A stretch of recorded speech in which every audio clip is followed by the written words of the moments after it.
Hello friends, I am Manisha. Welcome to my channel Explore Coaching Classes. Today we will discuss pronoun. इस topic पर हम जानेंगे कि कैसे जो प्रोनाउन है वो नाउन का स्थान ले लेता है और क्यों हम प्रोनाउन का यूज करते हैं, ये भी हमारे लिए जानना जरूरी है। क्यों हम प्रोनाउन का यूज करते हैं जबकि हम नाउन का यूज पहले कर रहे हैं, क्या वजह है कि हम नाउन को हटाकर उसके स्थान पर किसी और वर्ड को हम रख दे रहे हैं।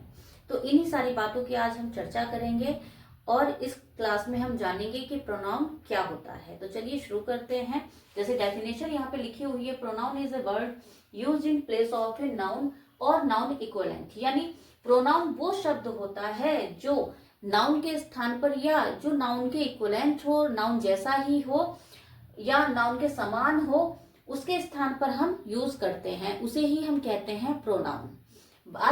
जानते हैं इसको डिटेल में इन एग्जांपल्स के माध्यम से कि कैसे हमने नाउन का प्रोनाउन का यूज किया है। जैसे पहला एग्जांपल है, Ram is a handsome boy, he lives in Agra. Ram क्या है? एक हैंडसम बॉय है। यहाँ पे क्या है ना, राम एक नाउन है। और नेक्स्ट सेंटेंस में हमने क्या कर लिया, राम के स्थान पर हमने क्या यूज कर लिया, ही। तो बेसिकली क्या होता है कि जब प्रोनाउन का हम यूज करते हैं वो इसलिए किया जाता है ताकि जो नाउन का रिपीटिशन है उसको रोका जा सके। यानी नाउन के रिपीटिशन को रोकने के लिए हम क्या करते हैं, प्रोनाउन का यूज करते हैं। जब नाउन का बार बार किसी भी सेंटेंस में या बातों में अगर हम नाउन को यूज करते हैं तो जो बात कहनी होती है वो बहुत ही नीरस लगती है या बहुत ही खराब वो सुनने में लगती है। इसी के लिए हम नाउन का रिपीटिशन रोकने के लिए प्रोनाउन का यूज कर देते हैं। जैसे यहाँ पे लिखा हुआ है राम, सेंटेंस हमने राम से शुरू किया, लेकिन जैसे ही नेक्स्ट सेंटेंस की बात आई तो हमने राम के स्थान पर क्या वर्ड यूज किया, ही। तो ही किसे रिप्लेस कर रहा है, राम को, यानी नाउन को रिप्लेस कर रहा है ही, और इसीलिए इसको हम कहते हैं प्रोनाउन। उसके बाद बात आती है जैसे नेक्स्ट सेंटेंस में, अब यहाँ पे ही आया है, राम के अकॉर्डिंग हमने क्या प्रोनाउन यूज किया है, ही। ठीक है, नेक्स्ट सेंटेंस में आप देखेंगे, Meena is an intelligent girl, she is my student. तो मीना क्या है, एक इंटेलिजेंट गर्ल है, शी। अब यहाँ पे हमने मीना के स्थान पर क्या वर्ड यूज कर लिया, शी। यानी यहाँ पे ये पुरुष था तो हमने ही प्रोनाउन यूज किया है। ऐसे ही यहाँ पे है, ये स्त्री है यानी फेमिनाइन जेंडर है, तो हमने इसके लिए क्या यूज किया, शी प्रोनाउन यूज किया है। उसके बाद है, आप देख रहे होंगे थर्ड एग्जांपल में, a dog is a pet animal, it walks at night. यानी यहाँ पे जो सेंटेंस है थर्ड वाला, इसमें ए डॉग है यानी एक एनिमल है, इसके लिए हमने प्रोनाउन यूज किया है इट। तो आप देख रहे होंगे कि जो प्रोनाउन है वो भी किसके अकॉर्डिंग बदल रहा है, उसके नाउन के अकॉर्डिंग। जो नाउन होगा उसी के अकॉर्डिंग हम उसके प्रोनाउन यूज करेंगे। तो आगे आप जानेंगे कि कौन कौन से केस होते हैं प्रोनाउन के, नॉमिनेटिव केस क्या होता है, ऑब्जेक्टिव केस क्या होता है, पॉजेसिव केस क्या होता है। इन सारी बातों की हम चर्चा करेंगे। नेक्स्ट टॉपिक है यहाँ पे काइंड्स ऑफ प्रोनाउन, यानी इसके जो काइंड्स होते हैं, प्रकार होते हैं प्रोनाउन के, वो कौन कौन से होते हैं, ये जानना आपके लिए जरूरी है, तभी आप इनसे रिलेटेड क्वेश्चंस को कर पाएंगे। जैसे पहला है, क्या है, पर्सनल प्रोनाउंस, यानी पुरुषवाचक सर्वनाम। ये कौन कौन से होते हैं, जैसे इसमें लिखा हुआ है I, me, we, us, you, he, him, she, her, it, they, them. ये सारे जो होते हैं वो कैसे होते हैं, पर्सनल प्रोनाउन होते हैं। हिंदी में हम इसको कहते हैं पुरुषवाचक सर्वनाम। ठीक है।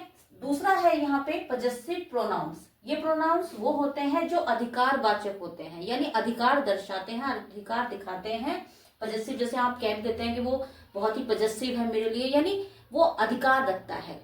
तो पॉजेसिव प्रोनाउंस यानी अधिकारवाचक सर्वनाम, ये कौन कौन से होते हैं, जो किसी चीज का, किसी व्यक्ति का, किसी वस्तु पर या व्यक्ति पर अधिकार दर्शाते हैं। जैसे mine, ours, your, his, hers, theirs, यानी वो क्या बता रहा है उन पर अपना अधिकार। जैसे मैं कहूं दिस पेन इज माइन, यानी ये मेरा पेन है, तो यहाँ पर ये अधिकार दिखा रहा है, यहाँ पर माइन वर्ड के इस पे मेरा अधिकार है। तो ये प्रोनाउन कैसे होते हैं? पजेसिव प्रोनाउन होते हैं। उसके बाद है नेक्स्ट है डेमोन्स्ट्रेटिव प्रोनाउंस, यानी संकेतवाचक सर्वनाम। ये क्या है? संकेत दिखाते हैं कि कोई भी जो वस्तु है या व्यक्ति है वो कहाँ है। ठीक है, एक वहां पे वो क्या है, एक तरीके से दिखाते हैं, डेमोन्स्ट्रेट करते हैं कि कौन सी चीज कहाँ है। जैसे दिस, यानी मैं कहूं जैसे दिस इज ए मैट, है ना, कोई चटाई है तो उसे क्या कहूंगी मैं? This is a mat. या कोई चीज दूर है, दैट इज माई होम। ठीक है, या फिर दीज आर माई शूज, या दोज आर माई आप कह सकते हो क्लोथ्स, या कुछ भी इस तरीके से। सर्च द सेम, ये सारे जो वर्ड हैं वो कैसे होते हैं? डेमोन्स्ट्रेटिव प्रोनाउन में रखे जाते हैं, यानी ये क्या करते हैं? एक संकेत देते हैं। उसके बाद है नेक्स्ट है यहाँ पे fourth one is distributive pronounce, यानी व्यष्टिवाचक सर्वनाम। ये क्या है? किसी भी चीज को मतलब एक तरीके से डिस्ट्रीब्यूट करते हैं, है ना, यानी एक तरीके से बांटना वो दिखा सकते हैं। जैसे ईच स्टूडेंट आर इंटेलिजेंट, ठीक है, sorry, each student is my favourite, यानी सारे ही जो बच्चे हैं वो क्या है? मेरे फेवरेट हैं। तो ये क्या है? वो पूरा व्यष्टि बताते हैं, एक संख्या बताते हैं कि कैसे जो है वो सारी चीजें रन कर रही हैं। ईच, आइदर, इधर, नीदर, ये सारी चीजें या तो वो, ठीक है, ईच मतलब सॉरी इधर, या तो ये, नीदर मतलब ना तो ना, या तो या, ना तो ना, इनका ये मतलब होता है। ईच मतलब हर एक, तो प्रत्येक। तो ये सारे जो वर्ड हैं, ये तीनों वर्ड हैं, वो किस में आते हैं? आपके डिस्ट्रीब्यूटिव प्रोनाउंस में आते हैं। इसी से मतलब जैसे कोई यहाँ पे सेंटेंस दे दिया जाता है, उसमें पूछ लिया जाता है कि यहाँ पे जो ईच वर्ड है वो किसका काम कर रहा है, कौन सा प्रोनाउन है, तो आप वहां पर बता सकते हैं। अगर आपने ये पूरा पढ़ा हुआ है काइंड्स ऑफ प्रोनाउन, तो आप बता सकते हैं कि ये यहाँ पर डिस्ट्रीब्यूटिव प्रोनाउन है।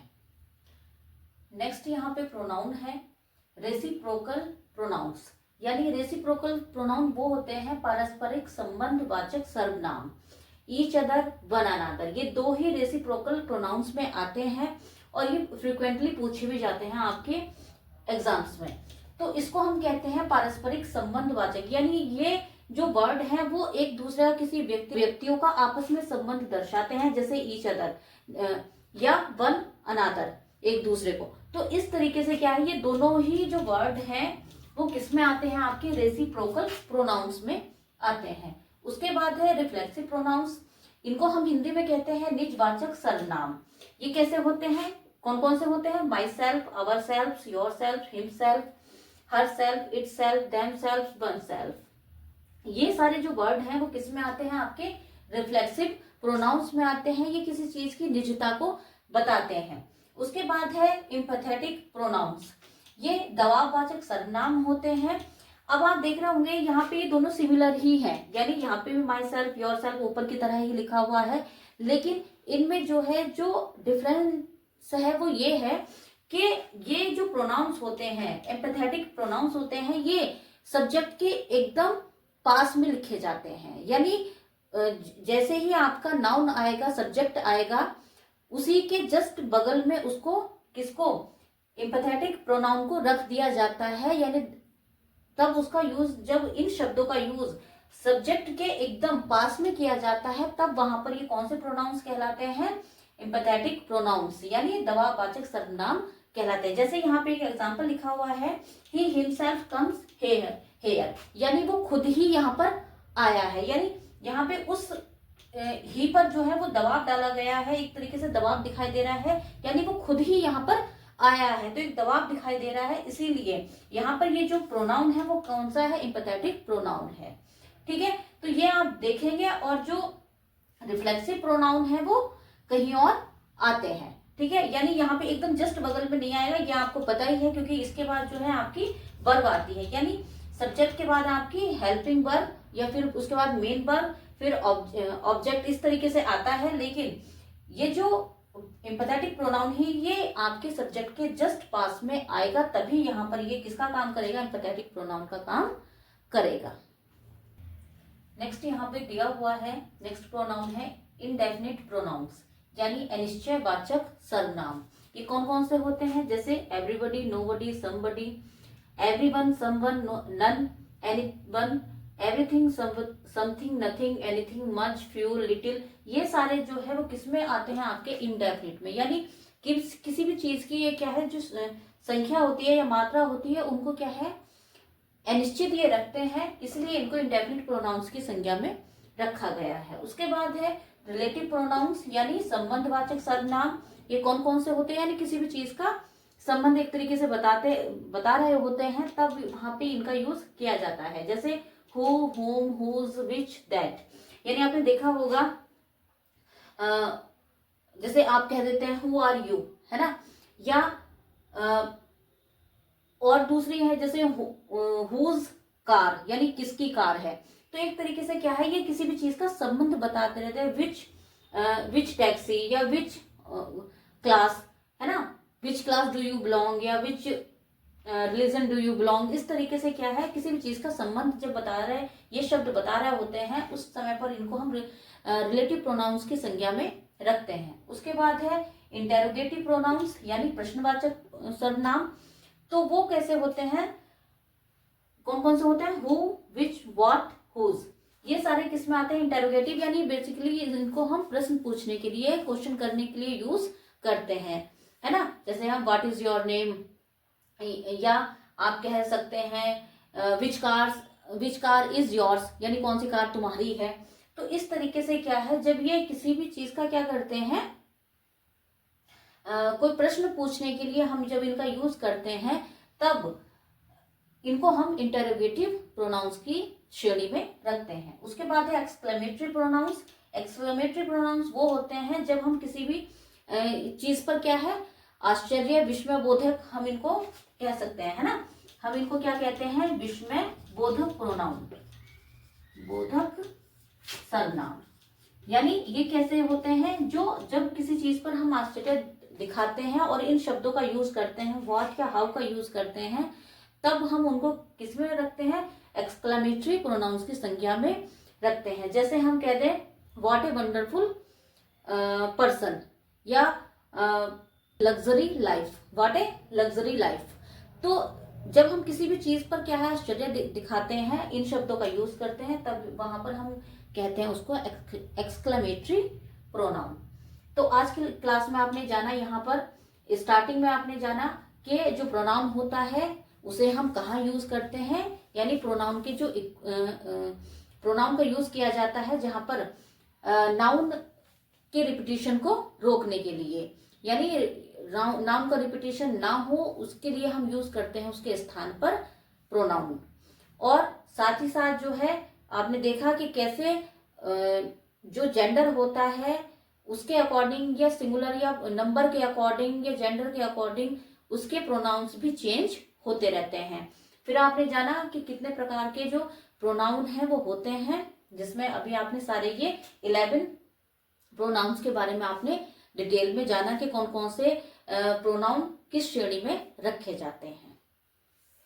आगे हम बात करते हैं प्रोनाउन चार्ट की।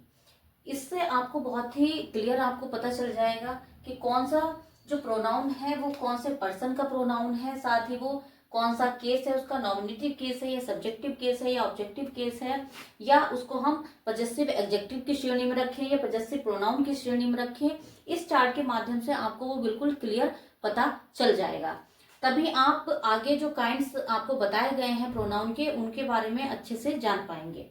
जैसे पहला जो हम बात करते हैं पर्सन की, तो फर्स्ट पर्सन के जो प्रोनाउन होते हैं वो कौन कौन से होते हैं? आई और बी होते हैं। और ये जो आई और बी है वो कैसा केस है? नॉमिनेटिव, या हम इसी को कहते हैं सब्जेक्टिव केस। तो आई और बी फर्स्ट पर्सन के प्रोनाउन है, और आई और बी कैसे हैं? नॉमिनेटिव केस हैं। उसके बाद है ऑब्जेक्टिव केस। तो आई का ऑब्जेक्टिव केस होता है मी, और बी का होता है अस। उसके बाद पजेसिव केस की बात करें तो पजेसिव एडजेक्टिव की श्रेणी में आता है माई, यानी आई का क्या पजेसिव एडजेक्टिव है? माई, और बी का हो जाएगा अवर। उसके बाद है प्रोनाउन।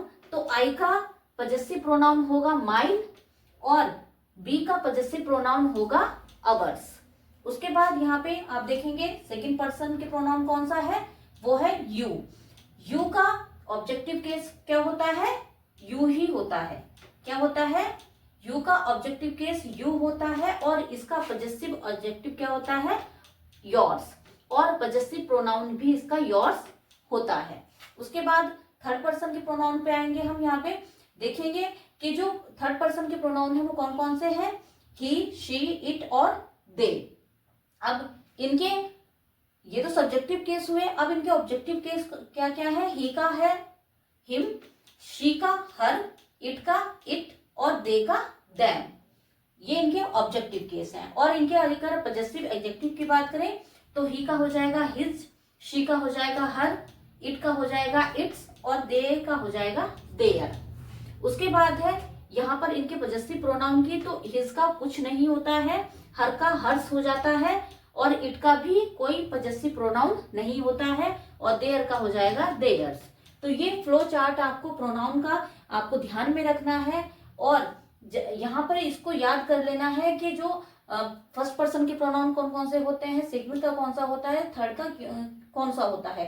तभी आप जब आप डायरेक्ट इनडायरेक्ट करते हैं वो अच्छे से कर पाएंगे। अगर आपको प्रोनाउन बहुत अच्छे से पता है तभी आप इन सारी चीजों को कर पाएंगे। तो आज की क्लास में इतना ही। वीडियो को लाइक करें और चैनल को सब्सक्राइब करें। Thank you, have a nice day.